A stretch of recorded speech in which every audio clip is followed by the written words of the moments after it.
And so, Key the Lion Man, bound by his honor to the Emperor, must battle the. Oh god. I can't do this book, guys. I can't do it.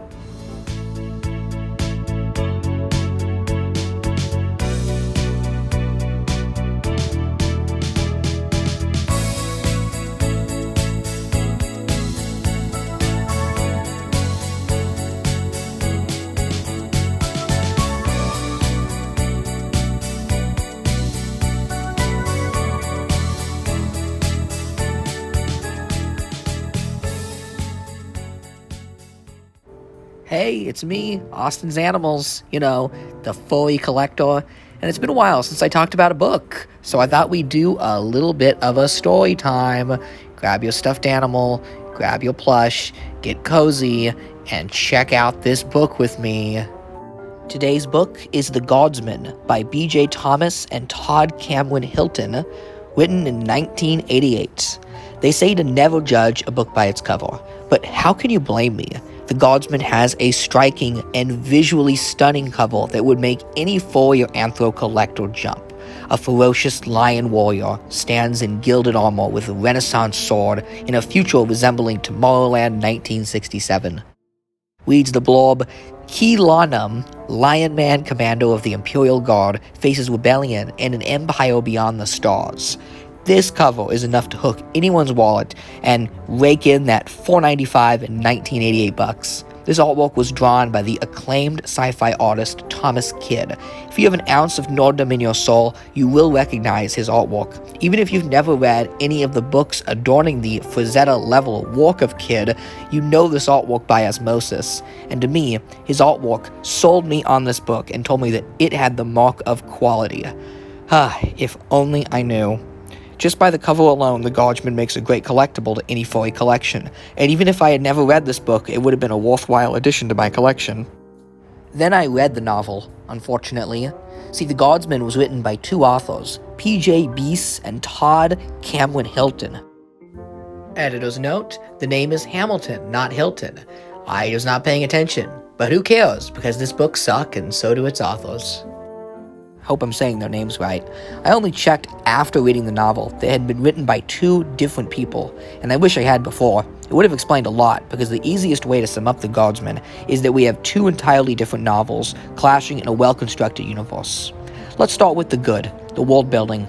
The Guardsman gives us one of my favorite sci-fi tropes ever, Renaissance revival. This novel takes so many millions of years into the future that technological aesthetic and corporate clean have been shoved to the wayside for a revival of Greek, Roman, and Italian styles of the 15th and 16th centuries. Aliens, mechs, and holograms walk alongside pillars, spires, and obelisks, while artists paint and poets sing. It's a very aspirational future that combines the cold reality of technology with the warmth of humanity that is endearing. Even more interesting is that the story takes place in New Osaka, Japan. This version of Japan has assimilated many types of species and cultures while still keeping aspects and traditional culture that of feudal Japan. Soldiers use katanas, they're bound by honor, and they all wear traditional kimonos and gis. I know what I'm saying sounds like a hodgepodge of cultures, but it actually works and all ties together very cohesively to create a multicultural futuristic state that is eons beyond us. The Italian spires, Greek columns, and politicians in Japanese gis and robes. I'm truly amazed at how much The Guardsman seems to predict the aesthetics of the Star Wars prequels. Think of New Japan as Naboo, the honor-bound lion soldiers as the Jedi, and the corrupt politician as Palpatine and his ilk. Yes, our plot also aligns closely with the Star Wars prequels. We aren't seeing a full-out galactic rebellion, despite the exciting blurb on the cover. Instead, this book is about a peaceful democracy slowly falling to chaos under the rule of a crazy emperor. Negligence leads to corruption, death, and eventually horror. This is a solid idea for a plot. I've seen too many sci-fi novels stumble at rebellion and combat. See, those things are pretty easy to accomplish in film and TV, but with books, it's more exciting to have political intrigue, espionage, and strong characters in dramatic situations than flat-out action. Sadly, The Guardsman delivers in almost none of these. So let's move to the bad. Our main characters. See, in another rather strange similarity with the Star Wars prequels, we just have way too many main characters. I believe our intended main character is Key, the head of the Lion Men. The Lion Men are the royal guard to the Emperor, and Key is bound by his loyalty to the Empire. This is despite Key's people being long conquered and enslaved by the Empire. Our book actually opens up with Key giving a puppet show about the Great War that had lost his people their government and home planet. And it's a great little scene, and not only tells us that Key has little humanity in him despite being a strict military general, but foreshadows a larger theme, that Key is simply a puppet for the Empire. Key also has a strong attachment to the Queen and Princess of the Kingdom, who are politically much more democratic than the more fascist Emperor. So, when talking about these characters, I'm going to use action figures and toys as stand-ins. I will admit, reviewing this book was a great excuse for me to use these Lion Trooper figures I bought. These PVC guys are so cool. They're just like museum gift shop toys, but I just love their anthro designs, and the sculpting is so good. And as for the royal family, well, we're gonna use Shrek figures, because that's hilarious. And our evil emperor, well, he does bear a resemblance to Lord Farquaad. And that's a great segue to our villain, Emperor Ozan Skibo. Like Palpatine, not only does he have a strange name, but he starts out as a promising leader, but ultimately tricks the kingdom into giving him more power, and in the third act goes completely mad. He is cold, intimidating, and cruel. On the opposite side of the throne is Queen Alina. While Grand Ruler of the Galaxy with her husband, Ozan Skibo, Alina feels that her husband is beginning to go mad with power, and she holds him back from exacting his might upon the galaxy. They also have a son and a daughter. The daughter is the princess and leans more on the queen's end, while the son is a bit of a human monster who leans more on his father's end. And if he is sent to the throne, well, he's just gonna send the galaxy into more chaos. It's no secret, too, that the Emperor has absolute disdain for his wife and daughter, and really his only interest is keeping himself and his son in control of the kingdom and heading it towards fascism. Being the royal guard to the family, Key has an interesting relationship with the family. He is closest attached to the daughter, the Princess Natasha, who he's raised since birth, and is her sole protector. He's also quite fond of the mother, and even though the Emperor is a bit of a deranged lunatic, he also does have admiration for the Emperor, and the Emperor does have admiration for his royal guard. So with all of these characters, Key, Alina, and the Emperor, the Guard, and the split family, well, it gives us all good pieces for an intriguing plot. Alina and Ozzy see different versions of democracy, and when Ozzy begins to knock down dominoes to enact fascism, conflicting flee where to pledge his loyalty as the family splits into two political factions. But then, the novel decides to give us even more characters, and more characters. We have Aubin, who's Key's best friend, a human politician he relates to and drinks with. He'd be a decent side character, but for some reason, we're stuck with this character's point of view for a long time as he tries different beverages in his apartment, sniffing each one and slurping each one until the character is pointlessly killed. Seriously, so much of this book is just him and Key in their apartment talking about exciting events that we don't get to see. I say, Key the Lion Man, did you hear about that exciting battle with Imperial mechs, swords, knights, and stormtroopers? It was so exciting. Oh yeah, it was really exciting. Tell me, do you got some Johnny Walker in here? How about some Patron? I could use some of that. Oh no, now I'm dead for plot convenience. Guess my character did nothing relevant to the whole story. 40 pages gone. Then we have Morsor Perry. That's Ozan Skibo's personal advisor, and like every advisor to every king in fiction, he wants to overthrow the king. He's not exactly a good guy, but he wants to take down the Emperor, so his motives are at least intriguing. Also, he's the only character with an interesting romance in the storyline, and he is gay. I was surprised to see a character in a 1988 book portrayed as gay. At least there's a little bit of romance going on there. Key has nothing. He is just completely soulless. This man is like loveless, sexless, and dry. Then we have the rebels. Oh boy, the rebels. These characters are so lame and boring, and for whatever reason we get stuck with them for a large portion of the book.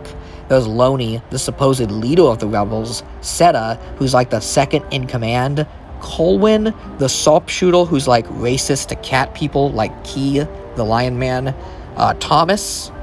Thomas is at least interesting because he's the man in the relationship with Morsor Perry, the advisor. So he's like their informant who sleeps with Perry and seduces him to get information on the Emperor. And I'm making this sound way more interesting than it actually is. The rebels are so boring and interchangeable. We never even know their real motivation, why they're rebels in the first place. Like, we never see the galaxy in turmoil or how regular people live. The whole book takes place in this Emperor's palace. I swear, during the last 20 pages of the book, Key the Lion Man finally enters the main city outside of the palace, where it's just like slums and endless crime and gangs, and I thought, wow, what an interesting setting we didn't spend any of our book on. So much of this book is just Key finding out about plot lines while slurping wine. It's terrible. There's a beefy middle of the book where the rebellion finally gets a leg up on the Empire, and the Empire begins to fall, and Key is nowhere to be found. Like, all these action scenes happen, and he just isn't there. He's just hiding out in his apartment with his friend, drinking wine. Oh, and another character is Key's nephew, McCall. I didn't mention McCall, another Lion Man, because he's super irrelevant until the last 3 pages of the book, where he inexplicably becomes the bad guy for no reason with no setup. Yes, this book has a Disney twist villain, and it's as stupid as you think. This book is the most boring galactic rebellion I have ever seen. All of the pieces are there. A really interesting setting, a complex royal family, politicians, and an imperial army. A scrappy rebellion, and good guys and bad guys on each side of the aisle. But all the action scenes involve minor characters, while major characters sulk and do nothing, all while the Emperor gets away with heinous acts that any politician would be thrown publicly out of office for doing. There are lots of plot lines that start interesting, but go nowhere. There's a lot more I could mention. For example, I didn't even talk about Opal, the second bad guy, a woman who's a living statue that seduces guys. She's pretty much pointless, because Ocean Skibo smashes her with a hammer partway through the novel. The whole book just feels like the two authors sat down and thought, wouldn't it be cool if we did this, or this? Missed potential is the running theme of The Guardsman. Well, there's one other running theme that is pretty disturbing, and I do have to address. And only a demon could properly address it.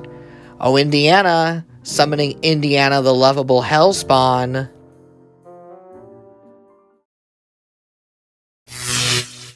Why, it is none other than Austin's Animals, my favorite uncivilized savage. Well, lucky for you, being an evil keeper of all evil things, I too have a copy of The Guardsman, a truly horrendous trash novel from the 1980s. Tonally, the book is very dark and scary in how it depicts the evil regime of Emperor Ocean Skibo, and includes long scenes of prisoners being tortured and executed. And as a Hellspawn myself, I can truly appreciate the depravity of these scenes. And although the scenes can be quite gory and intense for some readers, they do a half-decent job of explaining the Emperor's downfall into insanity. However, during the last quarter of the book, about the last 15 pages or so, a rather horrific scene takes place that is truly disturbing and pushes the boundaries simply too far. You see, up until this point, the Emperor, which is a 160-year-old man, by the way, barely alive, who lives only for the blood and flesh of his enemies, has never had any form of romance or love in his life. You see, the Emperor's character is simply too cruel to be loving, and I thought this was shown perfectly when he smashes the statue woman, that even the most beautiful woman in the universe is given to him, and he absolutely destroys her.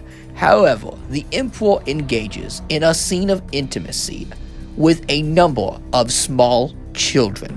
The scene is graphic, descriptive, and goes on for needlessly way too long.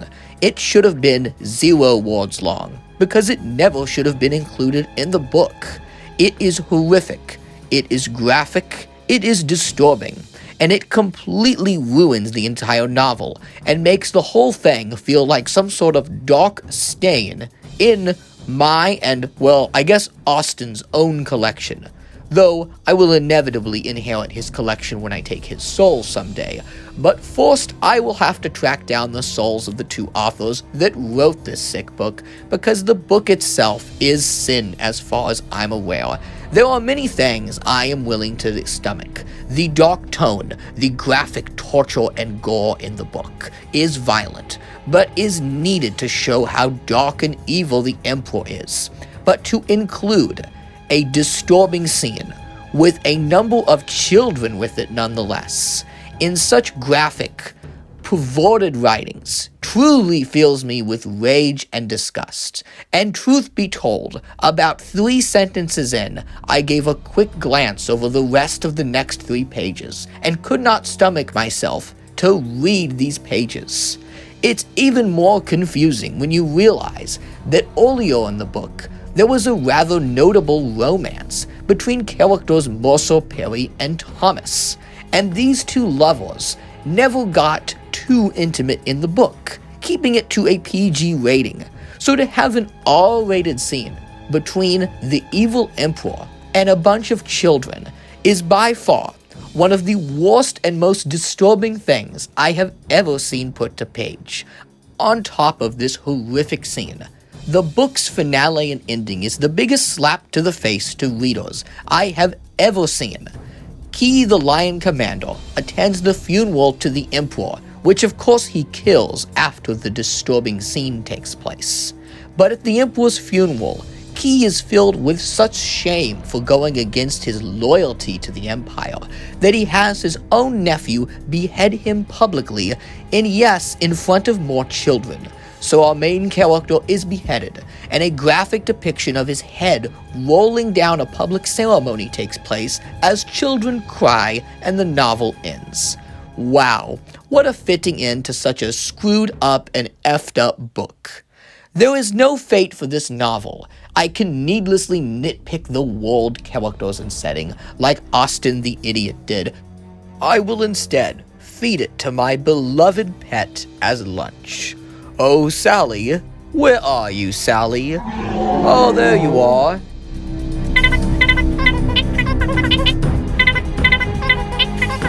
I brought you lunch. It was a book written by a pedo. Here you go.